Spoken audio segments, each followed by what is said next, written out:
Cool Hand Luke. That's what I like to call him. Hey, Luke, how are you? It's Luke Strange from Cool Hand Electric. He is Doing our great. electrical expert here on the Check a Pro radio show today. Hey, I got a question for you. Are you ready?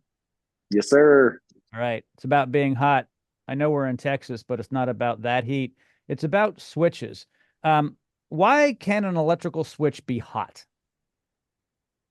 Gotcha. There's a few reasons. So if you're running a lot of power, okay, it Mhm. could be a lot of current going through it. So maybe you have can lights. We see that a lot in can lights or living room lights. That's a pretty common thing. Maybe some of those fans with a lot of power and bulbs on them. Um, what happens is if it's not making a good connection, actually, hang on one second. I got so this in here, for example, so you have power Mm. coming into one side, okay, and then it's going to go through the switch and it's going to go to the other side of the switch. So similar to anything trying to make a good connection, you turn the switch on, it's going to be like this. Well, if the switch is getting, let's say it's kind of loose, or there's dirt, or if you have a kid that kind of halfway turns it on but not all the way, Mm. it'll be kind of in the almost closed position, almost a good connection. And it's similar to, like a stick weld. It's similar to trying to make a connection, but it's having a hard time having a good connection, and that's going to build up heat. So, and then it'll have little, what's what we call micro arcing, little tiny little going on. Mm. And then a lot of times they're like, oh, and you kick it on. But if that happens over the course of, a year or so, it can make a really bad connection. And I got one for you here. Check this out. This one's a doozy. Look at that. See that Oh, melted that's there? Look at black. Yeah, look at that. Oh my Isn't that gosh. gnarly? Yeah. That got really hot, like a weld. It Yeah, re, they just re, kept on turning them on and just yeah.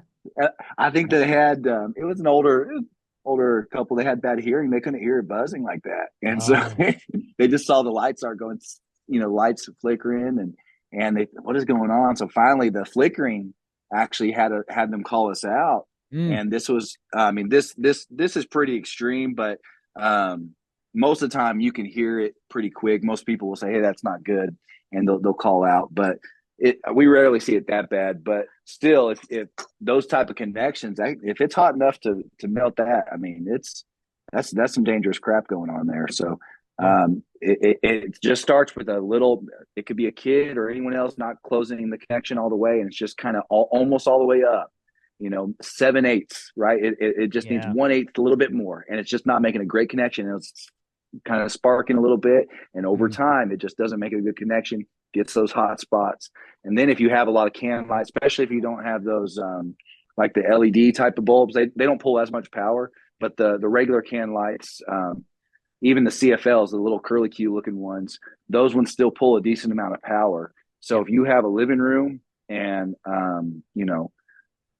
6 to 8 can lights in there, that's a lot of power going through a tiny little switch that doesn't make a good Yeah. connection, and that can get pretty hot. So I don't Yeah. know. Is that useful? Absolutely. Often no more than 500 watts on that switch. You want it to be less. That's what Yeah. I've heard. That's what you often see Yeah. maybe on a switch too for a warning, no more than some like 5 at 100 watts. Well, the good news is today is you can get rid of those ones that draw a lot, which is the incandescent light, the one that Edison created originally. And if you go with an LED, like you said, it doesn't draw that much. So, Right. Yeah, yeah. they're a good upgrade. They don't pull as much power on the circuit, so it's definitely good for safety reasons, as well as obviously you're going to save some, a little bit of electricity. So No, absolutely. And that's a conversation we should have in the near future. The sure, advantage absolutely, today of LED, for instance, versus the traditional, we'll call it old fashioned, the Edison technology, which is the filament, which was great for 100 years, really. And but they get hot, they don't mm-hmm. last as long, and they use more energy. And Mm-hmm. early on, these CFLs, okay idea. I never liked the light from them. I never liked the product Yeah. at all. The yellowish And tone, buzzy yeah, sound. yeah. Yep. But with the LEDs coming in now, and now they've been perfecting them, I'm starting to like them. But for the longest time, you couldn't get me off of the old Edison technology. Um, Really? yeah, because of the warm light that only an Yeah. incandescent light could do at the time. But Yeah. today, Totally. there's all kinds of things that can be done. Well, Luke, as always, thank you so much for joining me here today on Check a Pro Radio. I appreciate it. If you'd like to contact Luke, all of his contact information are in the show notes. Thanks, buddy.